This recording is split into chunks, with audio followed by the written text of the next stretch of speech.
आज हम लोगों को मरुस्थलों का मैप पर करना है, लेकिन मैप पर करने से पहले जो मरुस्थलीय प्रजातियां होती हैं उनकी कुछ विशेषताओं के बारे में भी हमें अध्ययन करना है। अच्छा, एक चीज बच गया था, रेन शैडो वाला नहीं बताया था क्या?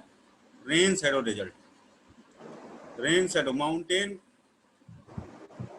के लीवर्ड स्लोप पे मरुस्थल पाए जाते हैं, है ना। जैसे सहारा मरुस्थल का वेस्टर्न पार्ट देखा जाए, अटलस से जुड़ा हुआ है। समंदर से चलने वाली हवाएं जिनमें मॉइस्चर होता है, विंड वर्ड स्लोप पर तो खूब बारिश करती हैं जब चढ़ती हैं ऊपर की तरफ। तो क्योंकि हमने बता रखा है कि जब ऊपर जाते हैं तो पर 165 मीटर ऊपर जाने पर 1 डिग्री सेल्सियस टेम्परेचर कम हो जाता है ना, जिसे कहते हैं इन्वायरमेंटल लैप्स रेट, पर्यावरणीय ताप अवनमन दर। तो संघनित होगी, जलवाष्प की बूंदें ठंडी होकर के पानी की बूंदों में तब्दील होंगी, बर्गेरियन प्रभाव होगा, बूंदें टकरा टकरा कर बड़ी हो जाएंगी, पृष्ठ तनाव कारण ऐसे रूप ले लेती हैं, इसे कहते हैं बर्गेरियन प्रभाव। बूंद को इसी तरह हमेशा दिखाते हैं हम लोग, 2 बूंद जिंदगी की है, पोलियो वाला। तो बर्गेरियन प्रभाव के कारण इस तरह का रूप ले लेती हैं, पृष्ठ तनाव जिसका मुख्य कारण है। ठीक है, गठरी में भी अगर सिक्का भर के ऐसे करोगे तो यही ऐसे ही हो जाएगा। बूंदें बड़ी हो जाती हैं और अब उनको वायुमंडल रोक कर नहीं रख सकता, ग्रेविटी के कारण वो नीचे आ जाती हैं बूंदें। और इस तरफ तो खूब भारी बारिश हो जाती है पर्वत के, लेकिन जब ये नीचे उतरती हैं लीवर्ड स्लोप, तो हवा गर्म होती जाती है, तेज होती जाती रफ्तार। चढ़ना कठिन भैया, उतरना बहुत आसान है। जीवन में बर्बाद होना बड़ा आसान है, जब चाहो तब बर्बाद, तुरंत बर्बाद हो सकते हो 2 मिनट के अंदर, है ना। दिमाग बोरा जाके पड़ोसी मार दिए लाठी, जेल, बर्बाद होने में बिल्कुल समय देर नहीं लगेगी, है ना। मार खाना बड़ा आसान है, जब चाहो तब पिताजी कूट देंगे, थोड़ा सा इधर उधर की बात करनी होगी बस। लेकिन अवार्ड लेना है कि नहीं, कितना कठिन काम होता है कि नहीं, बहुत कठिन काम होता है पुरस्कार जीतना। तो इधर क्या होता है, हवा नीचे जा रही है, तापमान इंक्रीज कर रहा है, संघनन हो नहीं पाएगा, तो यहाँ पर गर्म हवा होगी और मॉइस्चर होते हुए भी बारिश नहीं हो पाएगी। तो यहाँ पर कौन सा मेथड लगाना चाहिए, सिल्वर आयोडाइड की छिड़काव करके आर्टिफिशियल कंडेंसेशन कराया जा सकता है ना। जैसे पश्चिमी घाट के पूर्वी ढाल पर कर्नाटक और महाराष्ट्र की गवर्नमेंट ने कई बार अटेम्प्ट किया, हमेशा असफल रहे हैं वो तो, लेकिन बाकी जगहों देशों पर इस तरह से कृत्रिम वर्षा कराई जाती है। इसे कहते हैं क्लाउड सीडिंग, ठीक, मेघ बीजन। नहीं तो ये हो जाएगा मरुस्थल, शुष्क मरुस्थलीय बन जाएगा ये।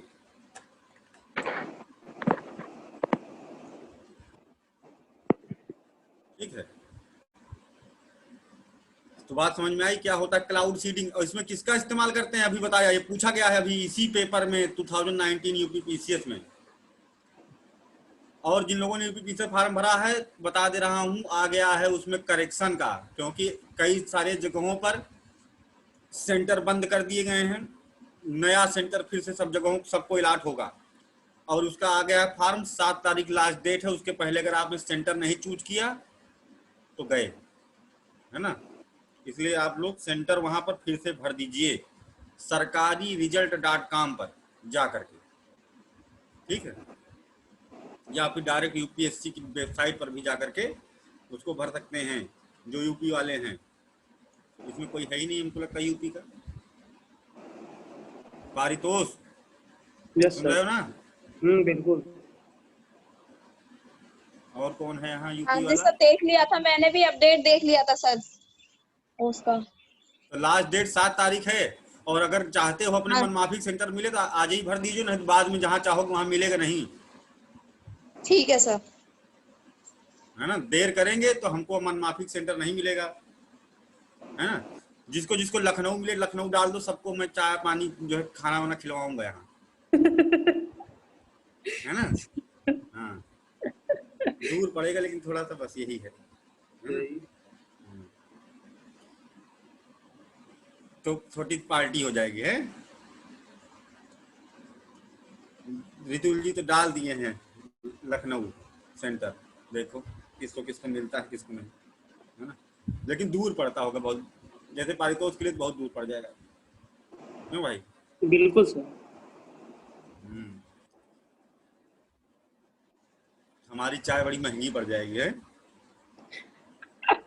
तो यहाँ पर हमने हाँ, सिल्वर आयोडाइड, ठीक है, सिल्वर आयोडाइड का प्रयोग करते हैं कृत्रिम वर्षा कराने के लिए, मेघ बीजन कराने के लिए, ठीक। अब हम लोग बात करते हैं, ये था एक चीज जो छूटी हुई थी कल, है ना, उसको हमने कर लिया। अब यहाँ पर हम लोग देखते हैं कि वेजिटेशन वगैरह कैसी होती होगी, है ना, तापमान कैसा होता होगा। जैसे हॉट डेजर्ट, सबसे गर्म जगह कौन सी है। मरुस्थलों की खासियत क्या है, तापांतर की दशा बहुत अधिक, दिन का तापमान बहुत हाई, रात का तापमान बहुत लो। और इसी तरह से गर्मियों में एवरेज तापमान बहुत ज़्यादा, और ठंडियों में एवरेज टेम्परेचर काफ़ी लो होता है। इस कारण से पुश एंड पुल फैक्टर की तरह काम करते हैं। एक मेंस का क्वेश्चन दे रहा हूँ, ठीक है। मरुस्थलों को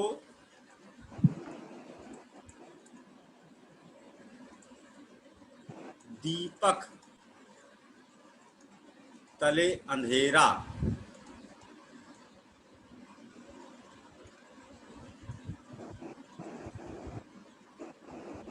भी कहा जाता है।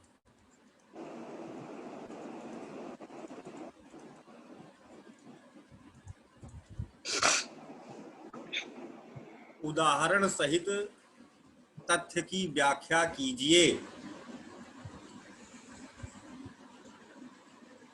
Results also known as the light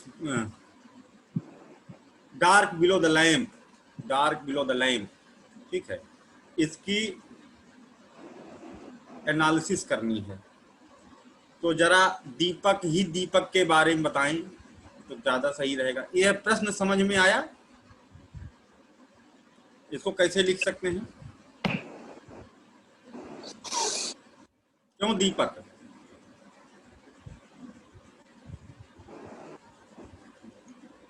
दीपक चला गया क्या, ये है तो लड़का। आवाज नहीं आ रही भाई तुम्हारी आज। चलो कोई दिक्कत नहीं है, गजेंद्र जी बताएंगे। नेटवर्क है सही गजेंद्र। आ रही सर आवाज। नहीं आ रही। हाँ बताइए, आ रही। ये बात समझ में आई, ये प्रश्न मेंस का। नहीं सर, मरो, नहीं आई। नहीं। दीपक तले अंधेरा क्यों कहते हैं। अच्छा, सोनिया जी कुछ आइडिया आ जी रहा है। नहीं सर। अच्छा, जिसको आइडिया आ रहा हो हल्का हल्का, वो जरा हैंड रेज करे, देखो तो।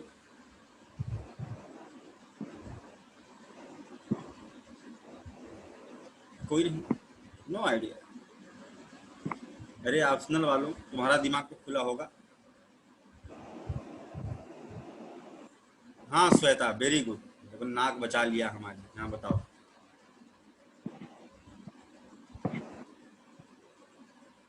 सर मरुस्थल बताओ। के पास मानसूनी जो हवाएं चलती हैं, मरुस्थल जो वर्षा वर्षा कराने के लिए वो मरुस्थल में ना करा के उनके ऊपर से निकल जाती हैं, वहां बारिश ना करा के कहीं और कराती हैं। राइट। ये जो है लो प्रेशर पैदा किया, गर्मी में खूब लो प्रेशर पैदा किया, तो ये हवाओं को खींचने के लिए ताकत पैदा किया है, और इसके कारण ये मानसूनी हवाएं खींच के इधर आएंगी इस लो प्रेशर की तरफ, यही खींच रहा है ना। और रास्ते में ये अपना मॉइस्चर ड्रॉप करती जाएंगी, लेकिन यहाँ पहुंचते पहुंचते सूखी ही रह जाएंगी। लेकिन इसके कारण ही ये बाकी जगहों पर बारिश हो पाई। तो पुल फैक्टर की तरह गर्मी में काम किया, और ठंडी में पुश फैक्टर मानसून को धक्का मारता है, रिट्रीटिंग मानसून पैदा होता है। तो इस तरह से, क्योंकि ठंडी में हाई प्रेशर पैदा हो जाएगा यहाँ पर, तो इस तरह से पुश एंड पुल फैक्टर की तरह काम कर रहा है। For example Thar desert of India, ये बंगाल की खाड़ी के मानसून को अपनी तरफ खींचता है अपने अगाध निम्न वायुदाब से, है ना, और ठंडी में धक्का भी मारता है वापस। इसके कारण यहाँ कुल बारिश हो जाती है। यहाँ से चलने वाली लू मानसून ट्रफ का फॉर्मेशन करती है, बहुत चीजें होती हैं, लेकिन बेचारा यहाँ तक मानसून पहुंचे हवा लेकर के, उसका जितना मॉइस्चर होता है रास्ते में ही खत्म हो जाता है। यानी मरुस्थल रहना भी बहुत जरूरी है। कभी कोई चीज फर्टाइल पूरा हो गया तो सही नहीं होगा।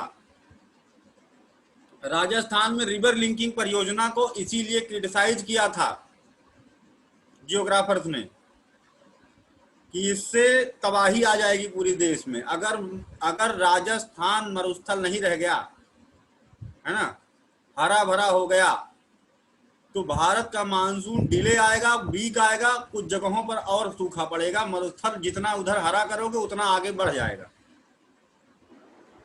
जो है भाई बहुत अच्छा है, जो कुछ हो रहा है सब बहुत अच्छा हो रहा है, और जो आगे होगा वो भी अच्छा ही होगा।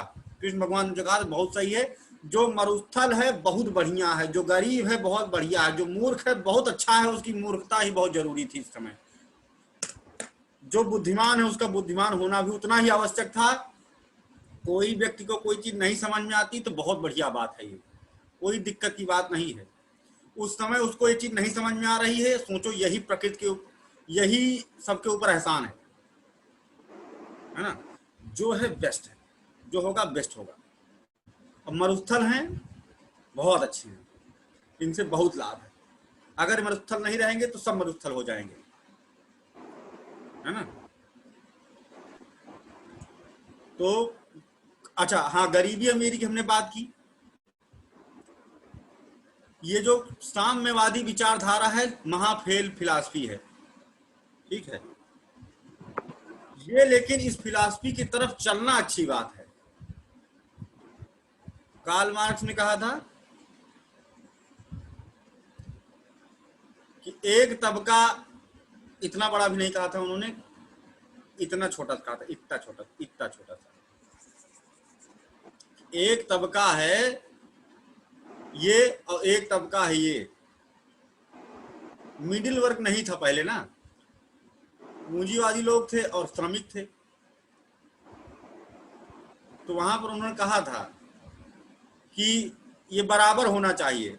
कहा कि दुनिया का 90% पैसा केवल 20 लोगों के पास है, और बाकी की पूरी दुनिया, है ना, 7 अरब लोग, 7.5 अरब 8 अरब लोग, वो 10% में गुजारा कर रहे हैं भाई,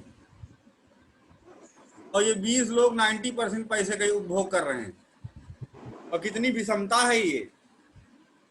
उन्होंने कहा कि बराबर होना चाहिए, कुछ ऐसा होना चाहिए, श्रमिक संगठनों का निर्माण होना चाहिए, दबाव बनाओ सरकार के ऊपर, सरकार में जाओ, हाथ में लो अपने प्रशासन, इनके ऊपर ओवर टैक्स लगाओ, इनके ऊपर लिमिट करो, और उस पैसे से जन कल्याण करो, इनको बराबर लाने की कोशिश करो, उनको घटाओ,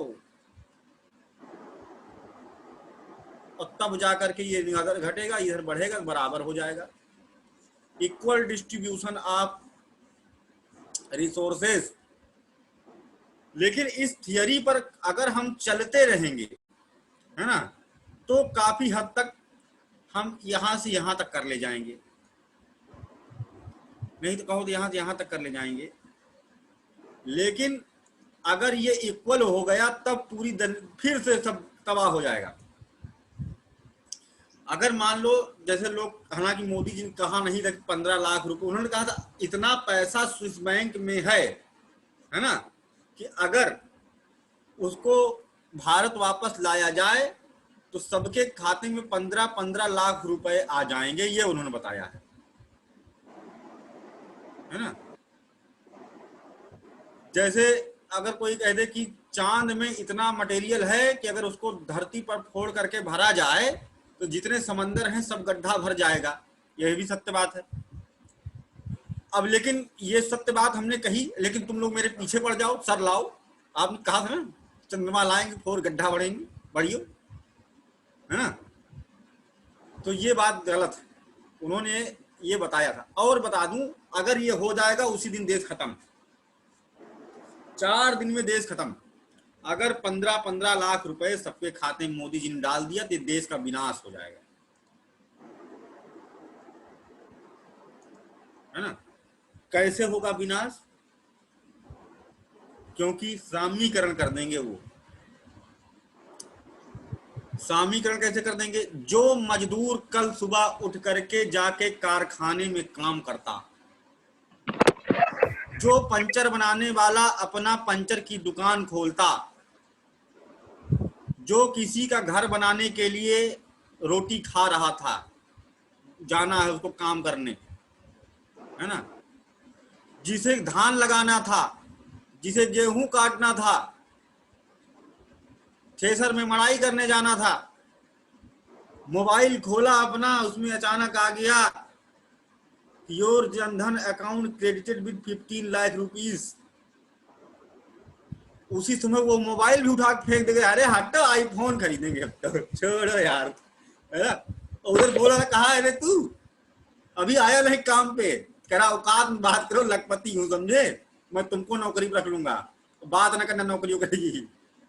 अभी तक तो शाम को थक के आता था, देसी पीता था, अब आएगी ब्लेंडेड स्कॉच, है ना। आज तो क्या होगा फिर? वो काम करने जाएंगे, वो पंचर बनाने वाला पंचर बनाने जाएगा, 15 लाख रुपए अचानक से उसके पास पैसे आ गए हैं, और क्या होगा फिर? सारी फैक्ट्रियां बंद, एग्रीकल्चरल प्रोडक्शन बंद, भुखमरी आ जाएगी। और ये इनका 15 लाख कितना दिन चलेगा? पैसा चबा की जिंदगी चलेगी? तो जो सही है सही,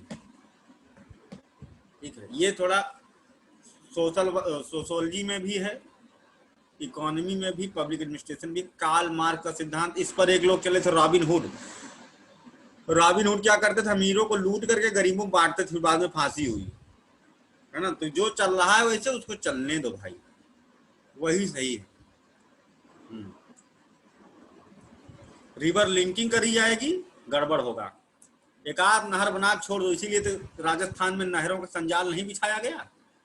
नहीं तो क्या जानते हो, नहरों का संजाल वहां राजस्थान में नहीं बिछाया जा सकता, बिछाया जा सकता है, लेकिन नहीं किया, ठीक है।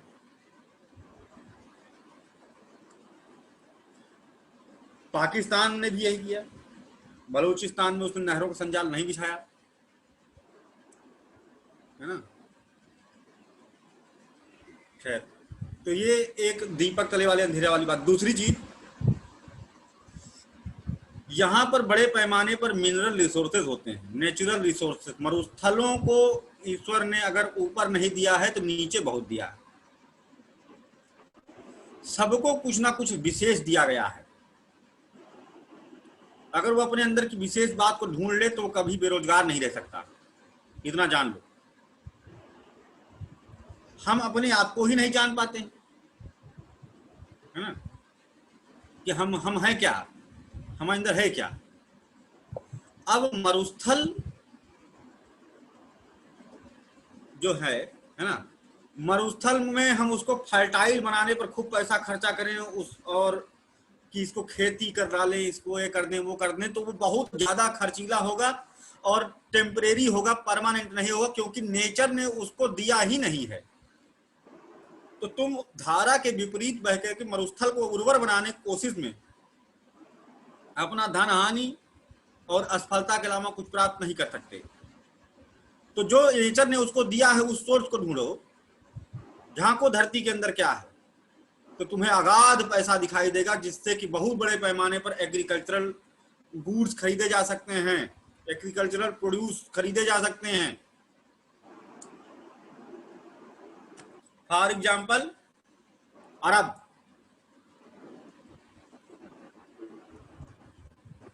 सब खरीदते हैं, अनाज पानी तक खरीदते हैं।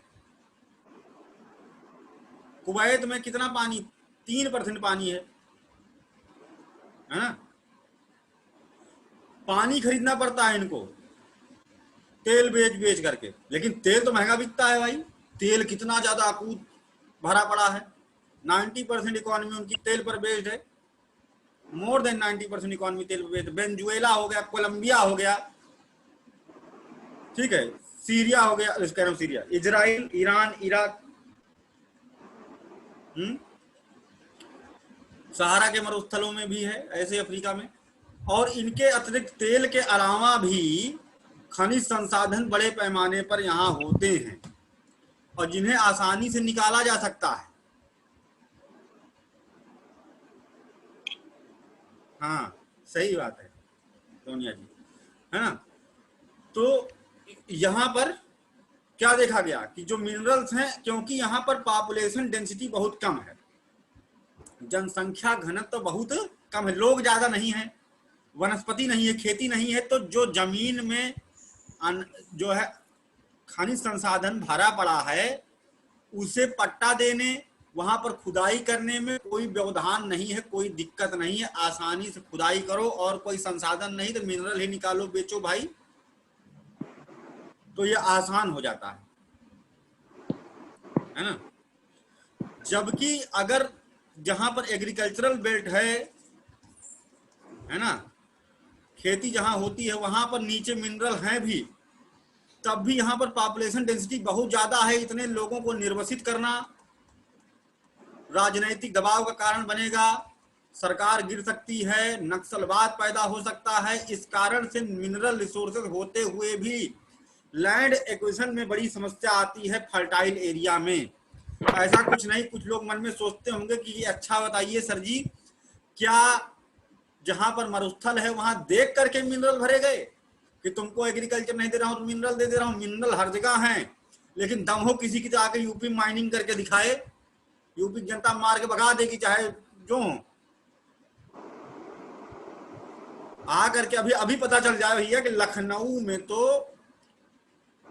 बड़े पैमाने पर तेल है, लेकिन कौन सी तेल कंपनी की औकात है, रिलायंस की औकात है यहाँ आकर के खुद उत्खनन करेगा? या फिर सरकार पट्टा दे पाएगी? कुछ दिन पहले सोनभद्र का भी तो केस था की बात कर रहा हूँ, हरदोई की बात कर रहा हूँ, सीतापुर में कर देगा, रायबरेली में कर देगा, अम्बेडकर नगर में कर देगा, सुल्तानपुर में कर सकता है? नहीं कर सकता है, because of huge population density. वहां पर लैंड एक्विजिशन बहुत टफ है, बहुत बड़ा रिस्की काम है ना? तो वहां पर इसलिए डिमोटिवेट हो जाती है। यहाँ पर छूट है, यहाँ पर खून निकालो, लेकिन यहाँ का नेचुरल, जैसे कि मरुस्थलों में यूरोप के लोग आकर के, अमेरिका के लोग आकर के दूसरे देशों में उत्खनन कर रहे हैं, वहां का मिनरल निकाल करके लेके जा रहे हैं। जो वहां के लोकल लोग हैं उनको उस मिनरल से कोई लाभ नहीं मिल रहा है, उस खनिज संसाधन से उन्हें कोई लाभ प्राप्त नहीं है ना?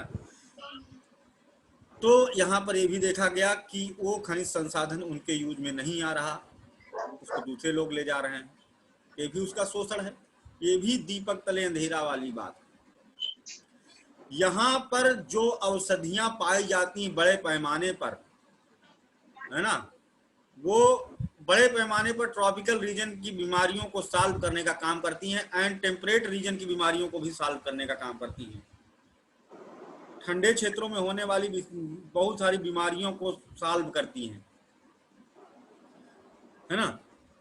तो वो औषधीय गुण वाले पौधे भी यहाँ से उठा करके लोग ले जाते हैं, दूसरी जगहों पर उनको दवाई के तौर पर प्रयोग करते हैं। तो ये भी दीपक अंधेरा वाली बात हो गई। तो इस प्रश्न के कई सारे पहलू हैं, बहुत बढ़िया प्रश्न था, ठीक है? दीपक तले अंधेरा, समझ में आई बात? नहीं तुम लोग तो बोलने बंद कर दिए हो आजकल। Yes sir. यस सर, आ रही है सर। मैं तो सर अभी आया हूँ। दिनेश जी जी सर प्रणाम। खुश रहिए। अभी अभी तुरंत आए हैं क्या? हाँ 2 मिनट हुआ सर। लेट हो गए थोड़ा सा। जी सर सॉरी सर। कोई बात नहीं, सही समय पे आइए, नहीं समझ में नहीं है मजा नहीं आएगी। अब बात करते हैं यहाँ पर कि यहाँ पर तापमान कैसा रहता होगा भाई। 45 मतलब 40 डिग्री सेल्सियस हॉट डेजर्ट जो होते हैं, तापमान 40 डिग्री सेल्सियस से अधिक ही होता है गर्मी। एवरेज टेम्परेचर की बात करें तो 30 डिग्री सेल्सियस के करीब तो रहेगा ही, उससे ज्यादा ही रहेगा। और दुनिया में सबसे ज्यादा तापमान कहाँ पाया जाता है, प्री का प्रश्न बनता है। अल अजीजिया,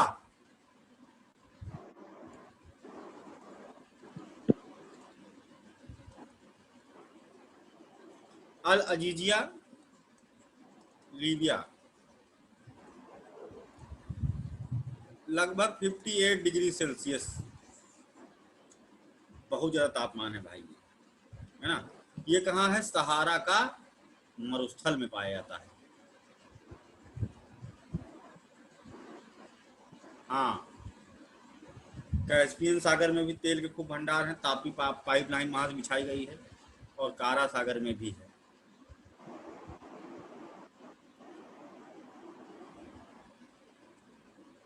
नेटवर्क इशू तो क्या करा जा सकता है, वैसे इतने बजे नेटवर्क इशू नहीं होता है। इतने बजे तो नेटवर्क का इशू नहीं होता है, पता नहीं कैसे हो जा रहा है। तुमने खर्चा कर डाले होंगे। अच्छा, सबसे ज्यादा दैनिक तापांतर, डायurnal टेम्परेचर रेंज, मतलब दिन का तापमान बहुत अधिक और रात का तापमान बहुत कम, वो है ताशकंद, फिजाई पुल मरुस्थल।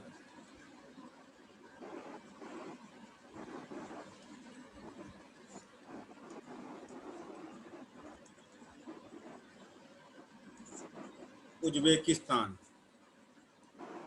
ताशकंद फाइल नाम की एक पिक्चर आई थी। जी सर, उसमें था कि उनको किसने मारा वही खोज हो रही थी। उसमें कुछ सीक्रेट रिवील कर दिए थे। मसाला नहीं, डाल दिए थे। हाँ, मर्डर तो था ही। लाल बहादुर शास्त्री जी को बुलाया गया था वहां ताशकंद समझौता पाकिस्तान के साथ करवाने के लिए, तो मान नहीं रहे थे, तो उनको मार के वहां फेंक दिया इन लोगों ने। तो ताशकंद में दैनिक तापांतर सर्वाधिक पाया जाता है। अब बात आती है वार्षिक तापांतर सबसे ज्यादा कहाँ पाया जाता है, तो साइबेरिया में, रसिया, साइबेरिया। ठंडी में बहुत ठंडा और गर्मी में बहुत गर्म, साइबेरिया। ये कुछ चीजें ऐसी हैं जो पेपर में पूछी जाती रहती है। यहाँ के जो वनस्पतियां होती हैं वो विशेष प्रकार से अपने आप को अनुकूलित किए हुए होती हैं। ठीक है, कैसे अनुकूलित करके रखती होंगी अपने आप को? गूदेदार पत्ती, ये भी पूछा गया है। कैसे बनाऊं इसको? ऐसे ऐसे, हाँ ऐसे मान लो, है ना। और इसमें निकले कांटे। अरे देखे होगे तुम नागफनी और फनी।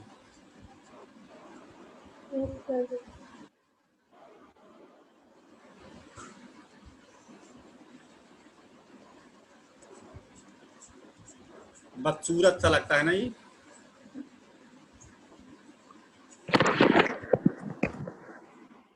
नहीं भाई, सजावटी होता है ये ऐसे। और कैक्टस,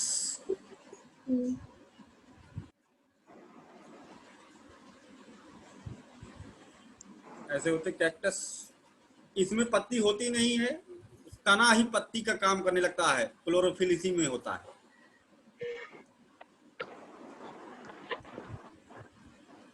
और इसमें कांटे निकले होते, पत्तियां सिकुड़ करके कांटा बन जाती हैं।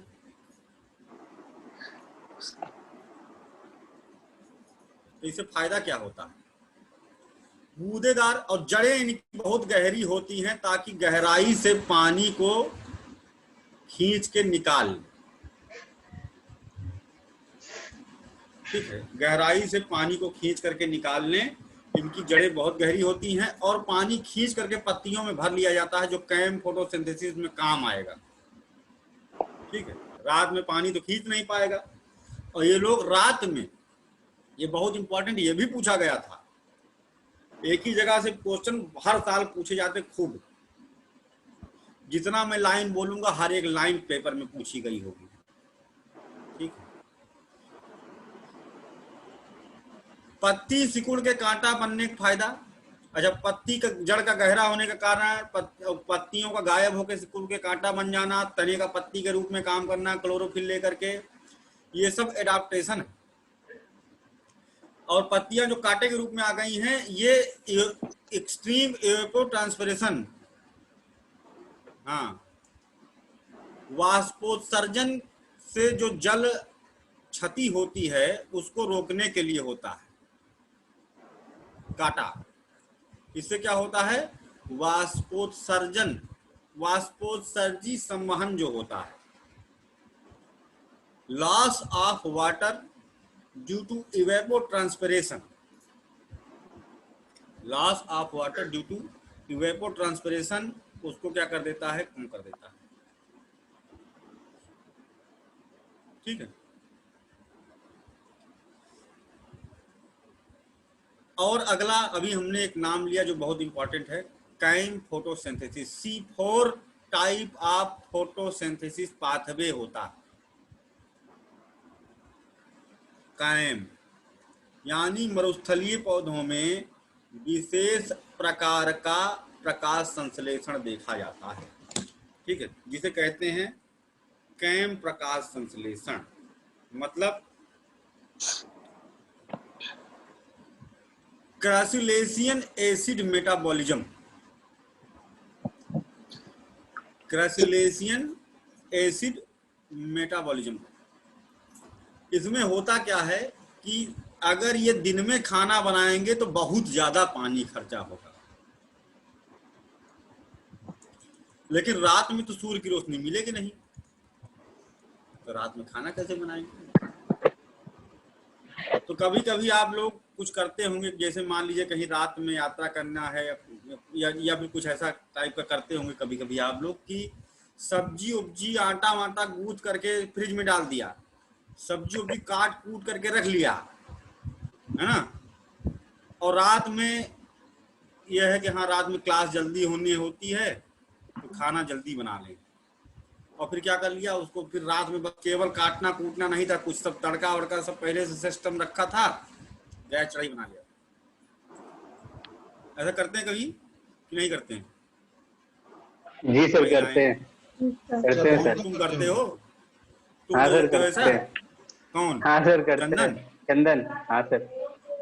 तुम ऐसा कर लेते हो, करते हो कभी? वो मॉर्निंग ड्यूटी क्या जाना बनाते होता है ना, तो रात में क्या करते हैं, वो सब्जी सब काट के धो के और पानी में डाल के रख देते हैं, और सुबह उठ के जल्दी जल्दी बन जाता है सर। यही है कैम फोटोसिंथेसिस। इसमें क्या करता है ये कि रात में सूर्य के प्रकाश में कार्बन डाइऑक्साइड लेकर के ये मैलिक एसिड बना लेता है।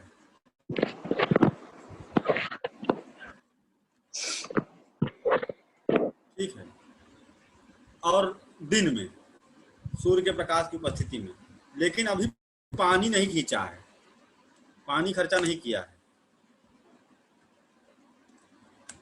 ठीक है, अभी ये क्या करेगा, रात में अब ये प्रकाश की जरूरत नहीं, ऑलरेडी इसका मटेरियल तैयार है। अब रात में इस मैलिक एसिड से वो कन्वर्ट करता है, जो है फिर से वापस कन्वर्ट करेगा, कार्बोहाइड्रेट बना लेगा और ऑक्सीजन रिलीज कर देगा, यानी कि ये रात में ऑक्सीजन छोड़ेगा। ये एक प्रकार का इसका एडाप्टेशन है पानी बचाने का, और पानी इसके पत्तियों में भरा हुआ है ऑलरेडी, तो इसलिए इसको ये जरूरत नहीं है कि रात में सूर्य की रोशनी पड़ेगी तब जाइलम से पानी ऊपर खींचा जाएगा ना। जाइलम से पानी अब रात में खींचे जाने की जरूरत नहीं, ऑलरेडी पत्तियों में पानी भरा हुआ है, सब स्टोर करके रखा हुआ है, लाने की जरूरत नहीं है। रात में सब्जी नहीं मिलेगी कोई बात नहीं, दिन में ला करके हमने काट कूट के सब में सिस्टम बना करके रख दिया। ये चीज होती है, ये भी क्या हुआ एक तरह का एडाप्टेशन। मुझे लगता किसी को किसी में दिक्कत है।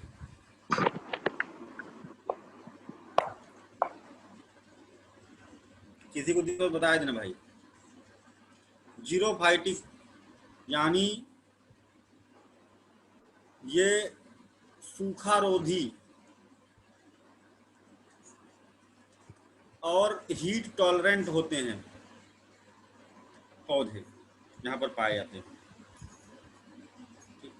जीरोफाइटिक, कैक्टी, कैक्टस, नागफनी, अकासिया, डॉर्फ अकासिया, बड़े वृक्षों में केवल यही दिखने को मिलता है। सर इसके इनको जब काटते हैं तो इसमें कोई लसला सा अंदर से पदार्थ होता है, तो वो मैलिक एसिड ही होता है क्या? हाँ, बहुत बदबूदार सा होता है वो, लेकिन औषधि होती है बहुत बड़ी। ठीक है, बहुत अच्छी है, ब्यूटी के लिए बहुत अच्छी है। चेहरे पे जो कील मुहासे निकल आते हैं उनको खत्म करता है, झाई वाई खत्म करता है। फॉर एग्जाम्पल एलोवेरा,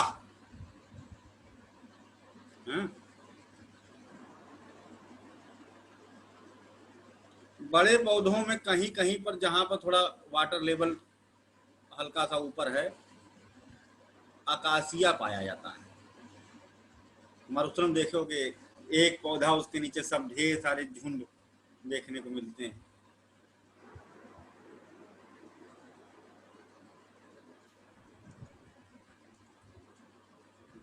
जंगली बबूल ऐसे होता है अकासिया पौधा, और इसके नीचे बहुत छांव रहती है। एक मात्र ऐसी जगह होती मरुस्थलों में जो राहत वाली हो।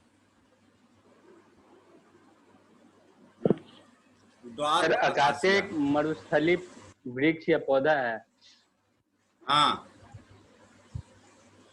मतलब कि ये पौधा है जिसमें तना है और इस तरह का पत्ती वाला सिस्टम है। जंगली बबूल की प्रजाति है ये अकासिया। ठीक है, जहां ये भी रेयर पाया जाता है, कहीं कहीं पर 10 किलोमीटर 15 किलोमीटर पर कहीं एक दिख जाए, नहीं कहो वो भी ना दिखे। और थोड़ा ग्राउंड वाटर और बढ़ गया है ना, थोड़ा ग्राउंड वाटर और बढ़ गया तो डेट पाम के ट्री भी देखने को मिल जाते हैं। पाम ऑयल का इस्तेमाल कहाँ होता है? खाने के ऑयल में होता है सर, वनस्पति तेल के रूप में। वनस्पति तेल के रूप में होता है ना?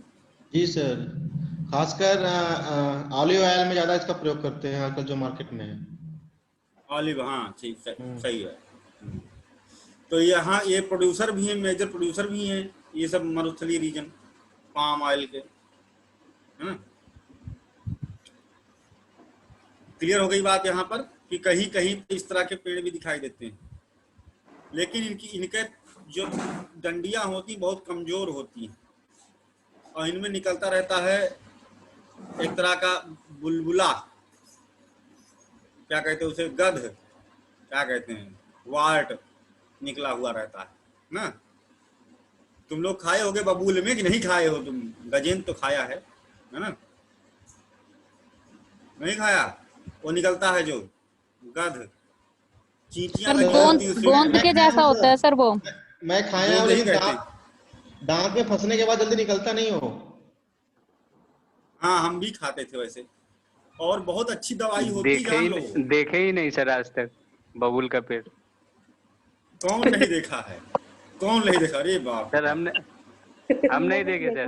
गोंद होता है वो, गोंद की तरह। गोंद नहीं आता मार्केट में, सेम वैसे ही होता है। अरे वो कह रहा है कि बबूले नहीं देखा है। बबूल का पेड़ आज तक नहीं देखे सर। कौन से नाम बताओ अपना पहले, हम तुमको भी भेजेंगे आज। चंदन। चंदन। अरे यार बबूल पेड़ नहीं देखे हम हाँ। किसी से करते। सर सर मैंने भी नहीं देखा। वो तो ये हो गया नाम नैन सुख और आंख से अंधा। हाँ, सही बात। नहीं यहाँ के अंदर तुम बताओ कौन से देश के हो? सर मतलब ये सिटी में नहीं मिलता है सर पेड़ ये बबूल का। हम जुगाड़ करेंगे तुम्हारे लिए, ठीक है। तुम पहले सर बताओ तुम नाम कहाँ है रहते इनका हो? चंदन। सर जंगल में रहते होंगे, चंदन है, देखा नहीं चंदन, मैंने। चंदन के वनों में वैसे भी बबूल नहीं पाया जाता है, हाँ है ना। जी बबूल सर। और चंदन एक दूसरे के विपरीत हैं। जहाँ बबूल दुश्मन की है। लकड़ी सबसे सस्ती, वहीं चंदन की लकड़ी सबसे महंगी। वो हम्म। सदाबहार वनों वाले क्षेत्र में पाई जाती, जहाँ खूब बारिश हो, ये सूखे में पाया जाने वाला। ये तो ऐसी बात है, कैसे हो अपना मेल प्रिय, हैं? वही वाला यहाँ लगा हुआ है। तो चंदन बबूल कहाँ जानेंगे बताओ? ऐसी तरह वैसे से सर चंदन बबूल कहाँ जानेंगे? सर पटना में मतलब बबूल का पेड़ कहीं देखे ही नहीं है। अरे यार ये बात तुमने गलत कर दी फिर तो। ना में तो है, धर्मेंद्र, ना में है सर, मैं गया हुआ हूँ पटना। सर धर्मेंद्र देखे नहीं है, हम ये बोल रहे देखे नहीं है।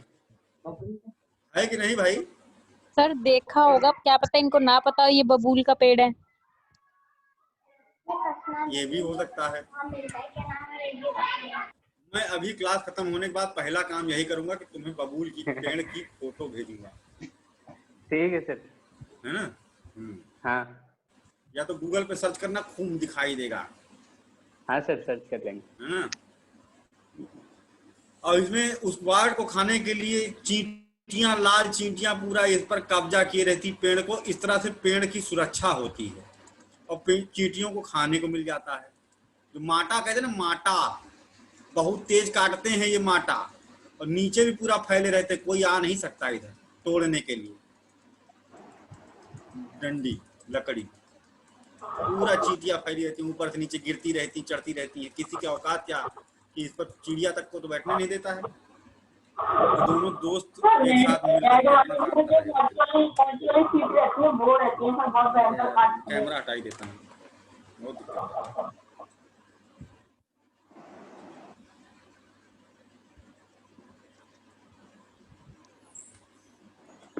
तो ये क्लियर हो गया आप लोगों को?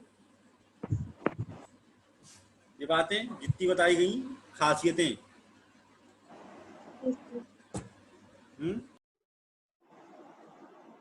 क्लियर हो गया सर। अब यहाँ पर हम लोग देखते हैं कि जनजीवन कैसे होता होगा, है ना। जहाँ मरुस्थल क्षेत्र हैं वहाँ पर जनजीवन कैसे रहता होगा, कैसे जीवन यापन करता होगा।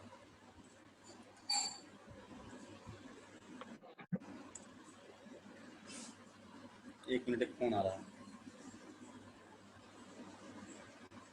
हेलो, हाँ गुड इवनिंग वर्षा जी। हाँ हेलो, हाँ गुड इवनिंग वर्षा जी। अंकित मिश्रा बात कर रहा हूँ मैं, आपका न्यू असाइनमेंटर। अंकित मिश्रा आपका जो है न्यू असाइन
हेलो। भाई हेलो, सुन रहे हो ना सब लोग? जी सर। हाँ जी, हाँ जी, हाँ जी। ठीक है, तो अब देखते हैं यहाँ पर जनजीवन कैसे चलता है। तो कुछ जनजातियां भी यहाँ पर रहती हैं, हार्श कंडीशन भले हो, लेकिन कुछ जनजातियां भी पाई जाती हैं। और ये जनजातियां मिलान करने के लिए भी आती हैं। 2018 वाले पेपर में ये क्वेश्चन आया था,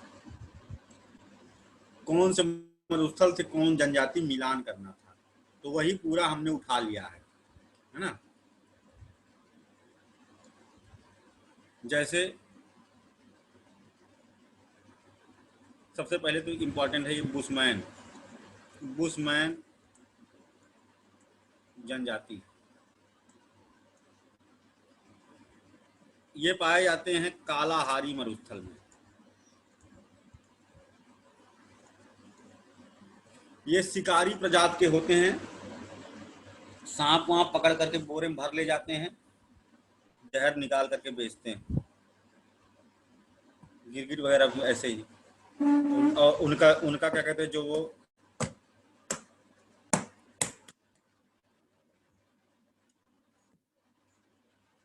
उनका जो क्या कहते हैं खाल होती है, वो भी सब बेचते हैं। शिकारी हैं सब, हंटर, और उनका मीट खाते हैं। गोबी और मंगोल,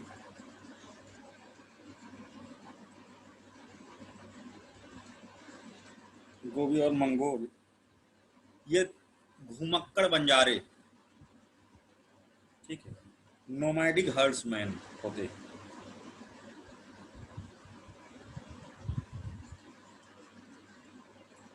सर ये सब्जी का नाम है या जाति का नाम?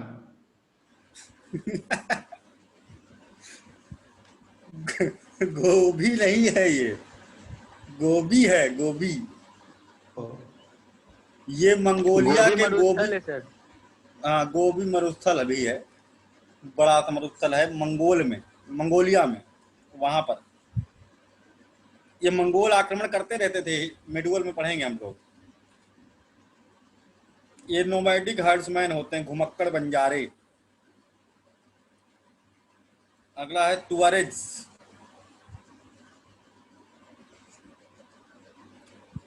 ये सहारा मरुस्थल,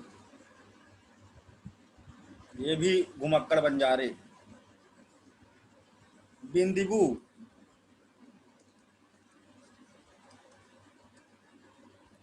ऑस्ट्रेलिया।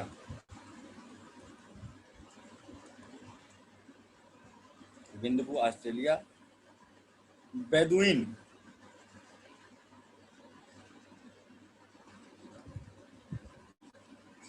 ये पाए जाते हैं अरबिया।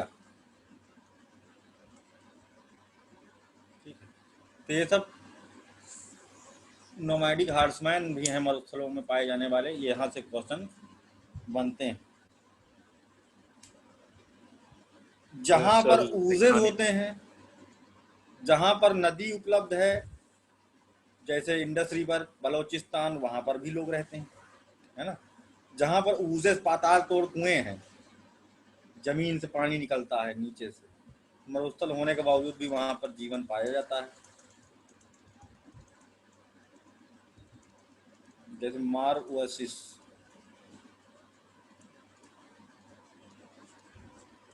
वहां पर भी जीवन पाया जाता है, मरुस्थल होने के बावजूद भी वहां जीवन पाया जाता है। माइनिंग एक्टिविटी तगड़ी होती, जैसा कि हमने बता दिया। कलबुर्ली और कूलगर्दी के बारे में बताया ही था। चुकी कमाता टाउन के बारे में बताया था कल। कलबुर्ली और कूलगर्दी, है ना, ये कहाँ पे हैं? ऑस्ट्रेलिया के मरुस्थल में, ऑस्ट्रेलिया में सर। गोल्ड टाउन है। ऐसे ही कालाहारी मरुस्थल जो बोत्सवाना में है, हीरा और तांबे का क्या कहते हैं बड़ा उत्पादक क्षेत्र है कालाहारी मरुस्थल। जनजाति नोट नहीं किया है, अरे वो सब वीडियो में देख करके स्क्रीनशॉट ले लेना वहां पहुंचा करके, ठीक है। फिर आटाकामा मरुस्थल, यहाँ से तो बड़ा क्वेश्चन आता है हर साल। आटाकामा मरुस्थल पूरा मरुस्थल है, एकदम सूखा है, दुनिया का सबसे सूखा मरुस्थल है चिली में। लेकिन यहाँ पर ये जो है आयोडीन का सबसे बड़ा प्रोड्यूसर है दुनिया में, और यहाँ या नाइट्रोजन का सबसे बड़ा प्रोड्यूसर दुनिया में। यहाँ पर एक कैलीचे नाम की सैंड पाई जाती है जिसमें जो नाइट्रोजन की आपूर्ति करती है, और नाइट्रोजन एक फर्टिलाइजर है बहुत महत्वपूर्ण, और बम बनाने के लिए भी काम आता है, हाई क्वालिटी का ट्राई नाइट्रोटॉलुइन, है ना। तो ये सब चीजें, सोडियम नाइट्रेट ऑब्टेन किया जाता है यहाँ से, सोडियम नाइट्रेट, ये वाला नाइट्रेट सोडियम नाइट्रेट।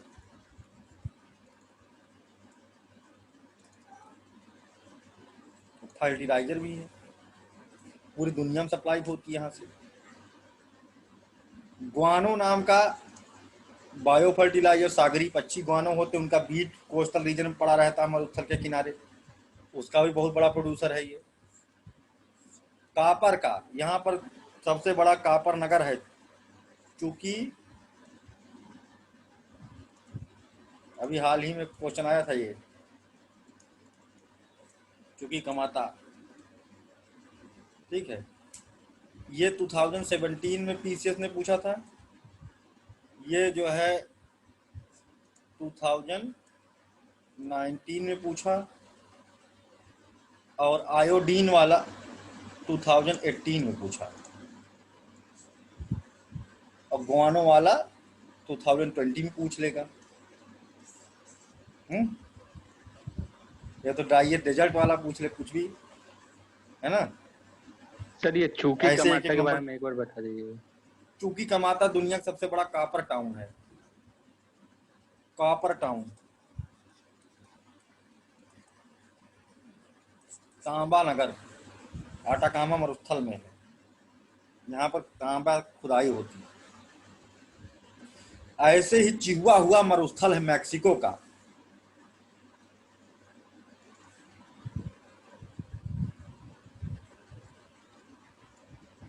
जहां से उत्खनन किया जाता है। बहुत सारे मिनरल्स हैं, लेकिन सिल्वर माइन है दुनिया की सबसे बड़ी। चिहुआ हुआ खान largest silver mine of the world है। बाकी तो सऊदी अरबिया वगैरह हो गए, Venezuela, Colombia, Nigeria, Lebanon, Libya, Algeria, Kuwait, Iraq, Iran, America, Russia, है ना। तेल के भंडार यहाँ पाए जाते हैं, ऑयल, पूरा इकोनॉमी चल रही है अरब देशों की, तो इसी पर, है ना। तो ये चीज यहाँ पर हम लोगों ने देखा कि कैसे कैसे क्या जनजीवन है यहाँ पर, क्या नहीं है। सहारा मरुस्थल है भले, लेकिन मिस्र में कितनी बड़ी सभ्यता नील नदी के कारण, इसीलिए क्या कहते हैं, नील का वरदान कहते हैं इजिप्ट को, मिस्र को। नील नदी की देन, गिफ्ट ऑफ नाइल, नील का वरदान कहा जाता है। तो ये तो हो गया भाई। अब हम लोग मैप वर्क कर लेते हैं, अगर जितना कर पाएंगे करेंगे। सर नील नदी सबसे बड़ी नदी है दुनिया की। सबसे बड़ी।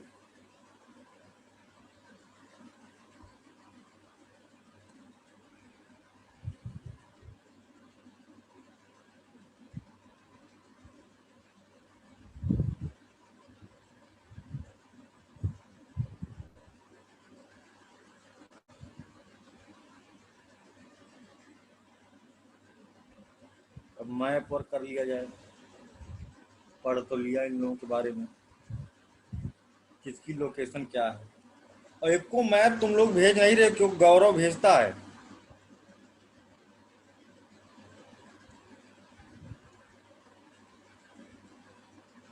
सर कौन सा भेजना है बताओ। कोई एक भेज दो, दिल खुश हो जाए। किसका भेजे हैं? मतलब हिस्ट्री नहीं, जाग्राफिक भेजो। मरुस्थल का भेज दें सर? हाँ, मरुस्थल वाला ही भेज दो। कुछ तो एक आध बार कभी भेज दो भाई, हमको भी लगे कि जो है हम पढ़ा रहे हैं तो तुम लोग पढ़ भी रहे हो। सर बना लेते हैं पर भेजते नहीं। हर रोज ना भेजो, कभी कभी कभार भेज दो, ऐसे कि अरे राव सर खुश हो जाए यार, भेज ही देता हूँ ऐसे। सबके नोट आते हैं सर? नहीं, सबके नहीं आता, किसी को नहीं आता है। तब मैं भेजूंगा।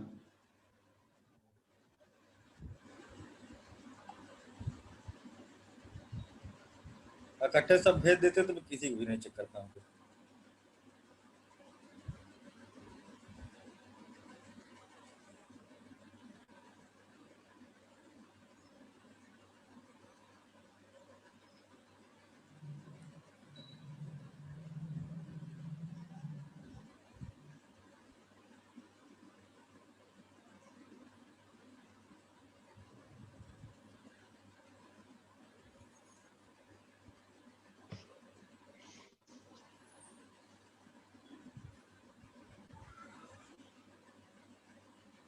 राजस्थान लेकिन मरुस्थल लगता नहीं है।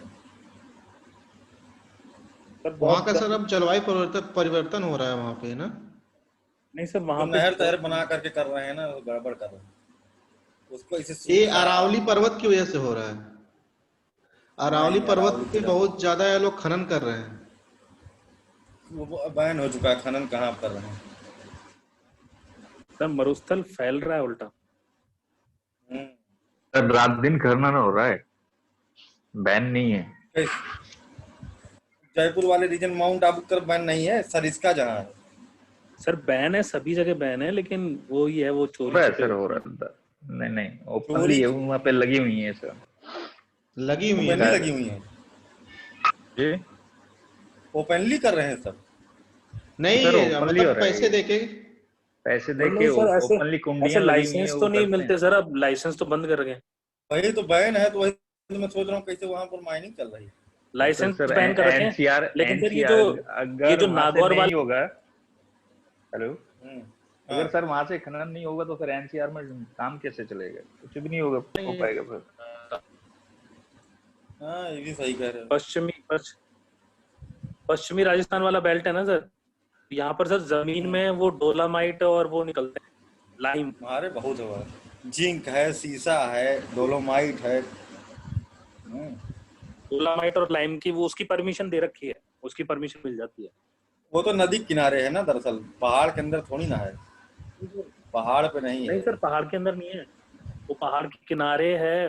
उसके ये पश्चिमी राजस्थान में है जहाँ सूखा रहता है, अधिकतर टाइम सूखा रहता है, वहाँ फसल वसल कम होती है।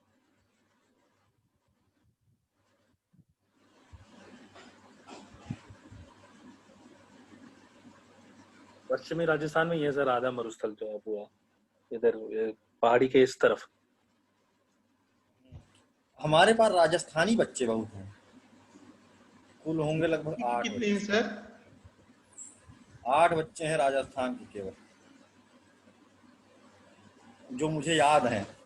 बहुत लोगों तो पूछता ही नहीं हूँ कहाँ से हो तुम, पढ़ा के निकल लेता हूँ। बिहार यहाँ वाले जो है ग्रुप, बिहार के 3 बच्चे हैं जानकारी में जो है। यूपी के सर हम लोगों के यहाँ से? मेरे पास यूपी के बहुत कम बच्चे हैं, 4 बच्चे नहीं, 5 बच्चे समझ लो, 5 बस। मैं भी यूपी से हूँ।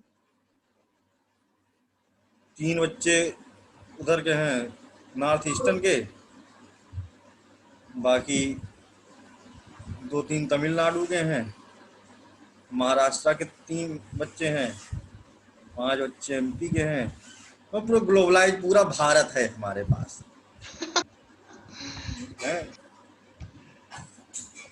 एक जगह बैठ के पूरे भारत से बात करते हैं। जी जी सर। हाँ सर, ऑलमोस्ट सारे बॉर्डर वाले तो सारे बॉर्डर वाले हैं। पुदुचेरी से कोई है सर? बताऊं, बताऊं कौन कौन से स्टेट के स्टूडेंट नहीं है। अब मैं वही कहूंगा कि अब तो मेरे पास जगह भी नहीं बची, लेकिन अभी भी एक नए लड़का को भेज दिया गया जबरदस्ती, है ना। एक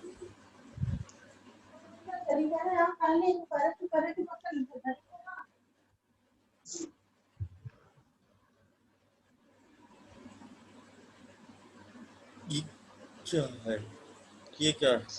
सर छात्र आंदोलन चल रहा है। ये क्या बोल रहा है, कौन है? सर लिखा है सीजी से ओनली मैं हूँ, बाकी सब बॉर्डर वाले हैं आपके पास, मिडिल वाली मैं ही हूँ।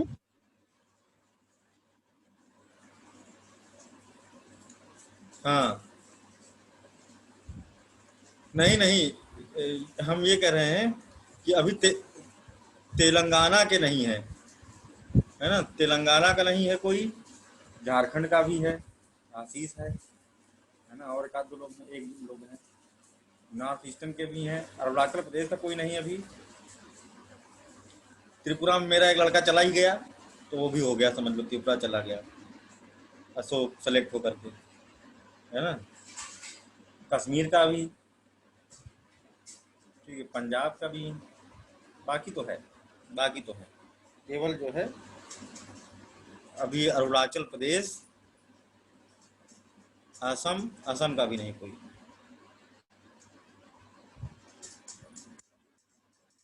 हाँ छत्तीसगढ़ से 2 लोग हैं।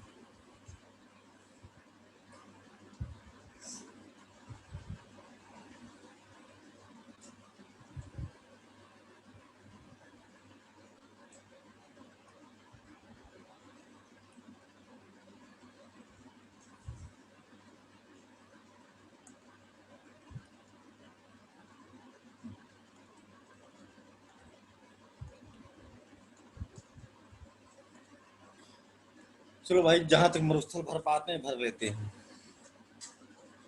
इसको इसलिए बनाया क्योंकि जहां पर ऑस्ट्रेलिया है वहां पर लोकेशन नहीं, इसलिए उसको डिब्बे में जूम करके अलग बना लिया है।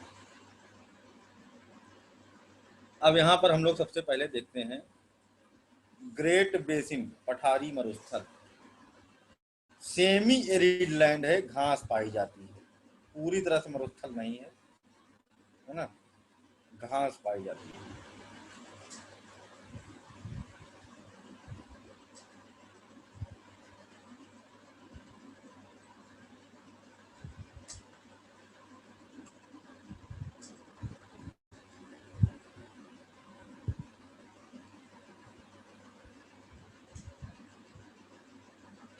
उसके बाद नीचे आ जाइए, मोजावी,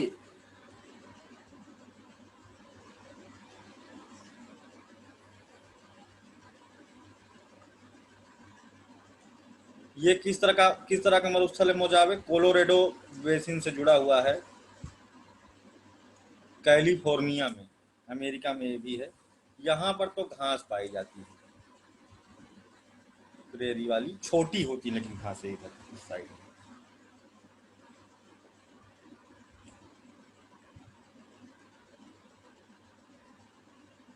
मोजावे किस तरह का मरुस्थल है? कोस्टल डेजर्ट है। किसके कारण फॉर्मेशन हुआ है इसका? किसके कारण हुआ है भाई? कैलिफोर्निया की ठंडी जल धारा के कारण।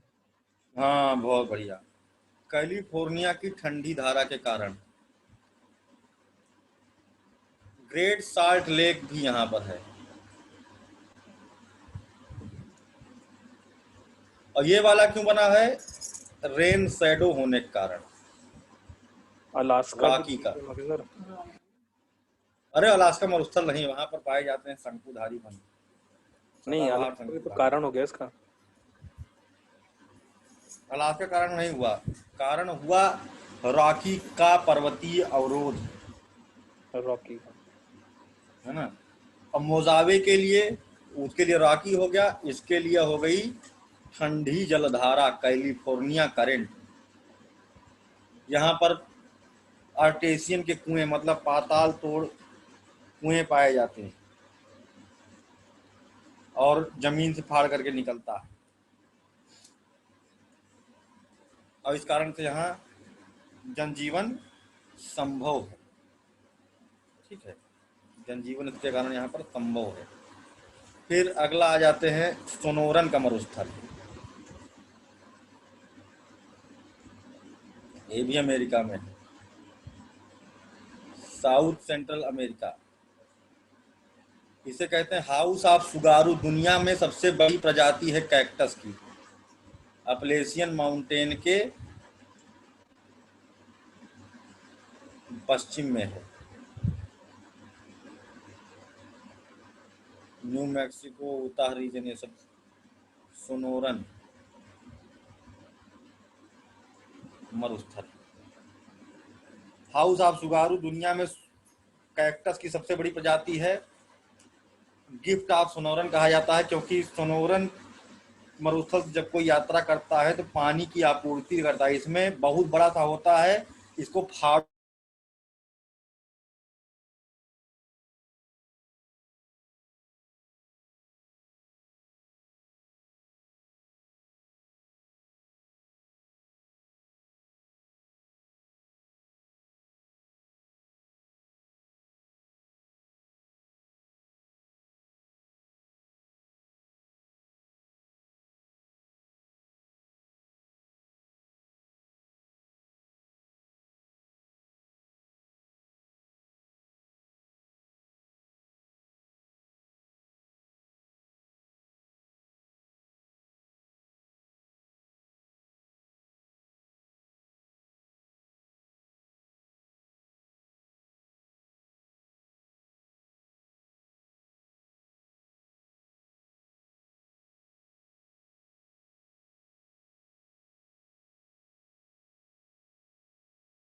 या हम्बोल्ट की ठंडी धारा।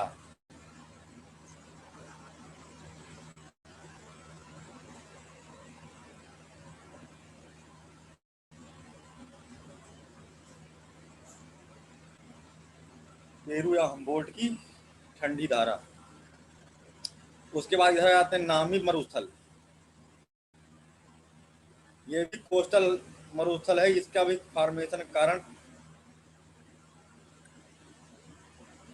कोल्ड करंट है।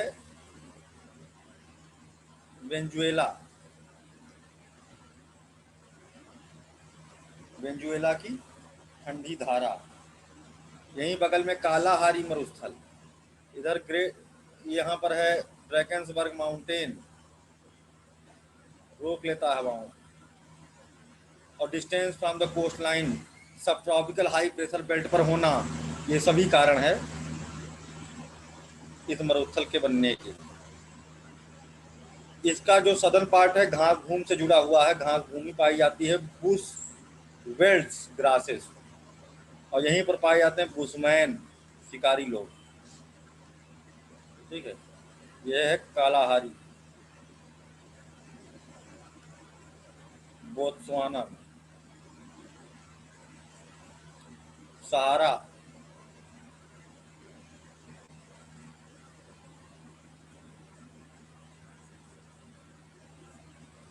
अल्जीरिया, लीबिया, ल्यूबियान, सूडान, वेस्टर्न सहारा, इजिप्ट, ये सब पूरा रीजन है जो इस मरुस्थल के दायरे में आता है।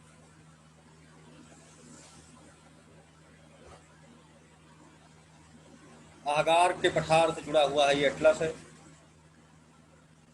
ये आहगार का पठार है और ये पूरा सहारा।